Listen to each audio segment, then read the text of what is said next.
Hello everyone, welcome. My name is Phoenix and this is the Consumer's Guide to Video Games. Okami, 2006, Clover Studio. Okami is a third-person action platformer game where the player takes control of the sun god Okami Amaterasu. 100 years after the wolf Shiranui and the great warrior Nagi defeated the demon Orochi, Amaterasu is summoned to the world in the form of Shiranui. Much to everyone's dismay, the demon Orochi has been freed from his prison.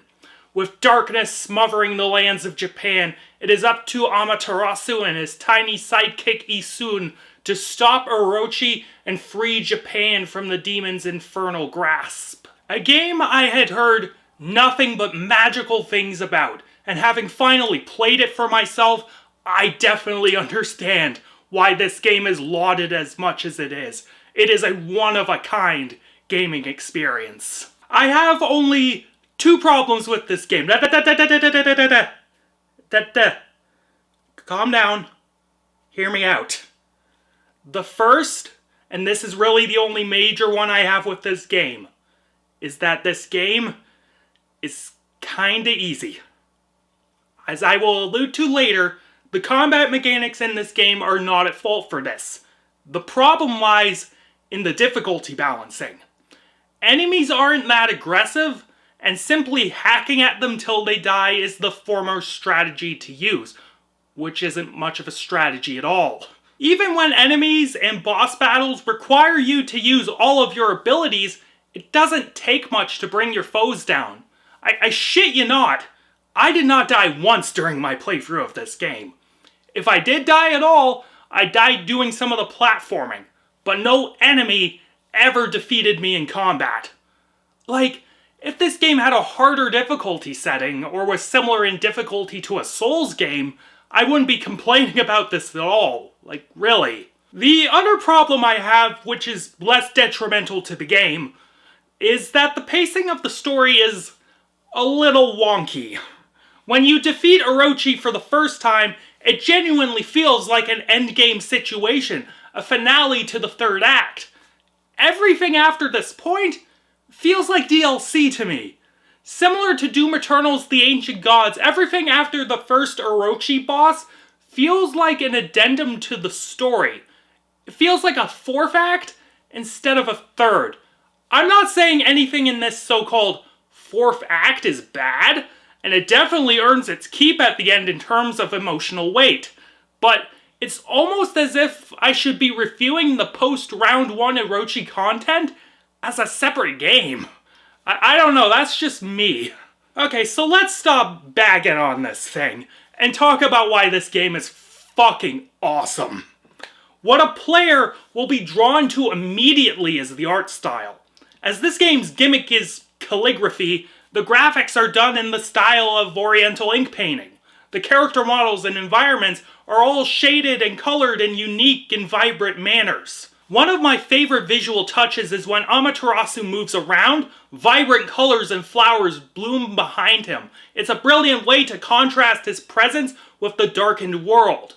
With the touch-up this game got for the HD remaster and that being boosted by my PS5, this game has not aged a single day in the nearly 20 years it has been out. Funny how all that works. Cutscenes make liberal use of the calligraphy gimmick. Transitions in and out of them are done with scrolls of paper being rolled out, as if a new painting is being conjured up. Some of the most beautiful moments in the game are when we get still images, paintings of these big moments in the story, and narration over top of them. We'll get to the writing in due time, so talking in terms of pure art, just taking in these images on their own is a feast in and of itself. One of my favorites comes near the end, when the wolf Shiranui is bloodied and beaten, a stark image in and of itself that is followed by him ascending into the heavens, knowing the world is in good hands. It is absolutely fucking gorgeous, and one of the moments in the game that nearly got me. Aside from the graphics themselves, the actual aesthetic choices in the game are so cool. The character design is so imaginative and interesting. Amaterasu himself a white wolf with these red streaks through his fur, is an iconic look. The people that inhabit Japan are clothed in bright fabrics and have such distinct looks to them. The more mythical beings all have distinct styles, such as the Ponkel people, who are tiny little mushroom things, or the Oina people, I think that's how you say it. I don't care, moving on. They're these people in masks who can shapeshift into dogs and other animals. The demonic creatures are all weird and have so many details to them. Some are these wild apes, others are mechanical contraptions. It runs the whole gamut. The bosses are all memorable, such as a giant plant spider, a nine-tailed fox. I found it kind of funny that the ultimate big bad, Yami, was just a fish in a ball. One thing to point out, though, that I found odd was that there was a surprising amount of sexuality and openness with nudity in the game.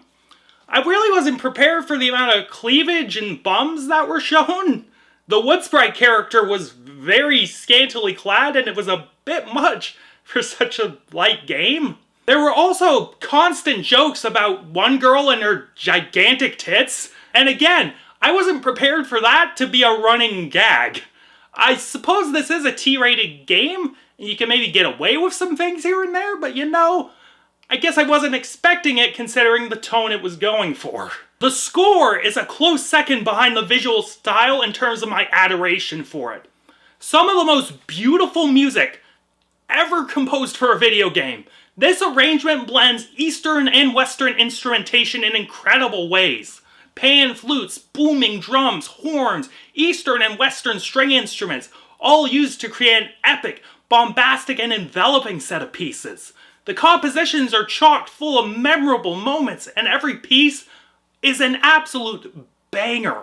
As you roam around one of the open fields, you get this staccato string melody and flutes that sing, and when it resolves into the hook, the horn shots make it feel like you are on this epic journey of grandiose proportions. Battle music is this percussive and pulsing affair, sharp instruments blowing and clashing with these stark voices ringing in your ears. Susano's theme, the thing you heard at the beginning of the video, is this march-like melody with pulsing drums underneath, and it's initially used as a comedy piece. But the minute it is brought back as Susano becomes the warrior he was bred to be at the end, it is this triumphant rallying cry. Oh, god damn. I could gush on and on about this soundtrack, this score, this beautiful score, but we need to move on.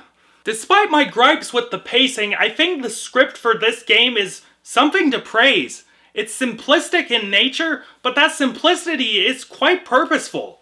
The story of this game has folkloric qualities to it, very much rooting itself in Japanese mythology. It reads as a fairy tale, or a fable. It is a timeless battle of good and evil, where these magical and fantastical creatures learn core lessons about strength, humility, and how precious a gift living in this world is. The characters all have vibrant personalities and these strong arcs that easily get you wrapped up in everything. Since there's no voice acting, you'll be doing a lot of reading, but the dialogue is fun and poetic, so it won't be a total chore to read before getting back to playing. I was legit emotionally moved by the ending, and this game, as I alluded to earlier, nearly got me a couple times as I was approaching the final levels. Oh yeah, this is a video game, so let's talk about the game itself. Even though you'll breeze through it, that doesn't mean a ton of thought and care went into these mechanics. The combat is one of the most unique hack and slash systems ever. While fighting through enemies with a variety of melee and ranged weapons, their special abilities involve the use of a magic paintbrush. Freezing the world, you can draw on screen and create bombs, slow down time, and send the elements crashing towards enemies. Your foes later on will force you to use most, if not all, your abilities at once.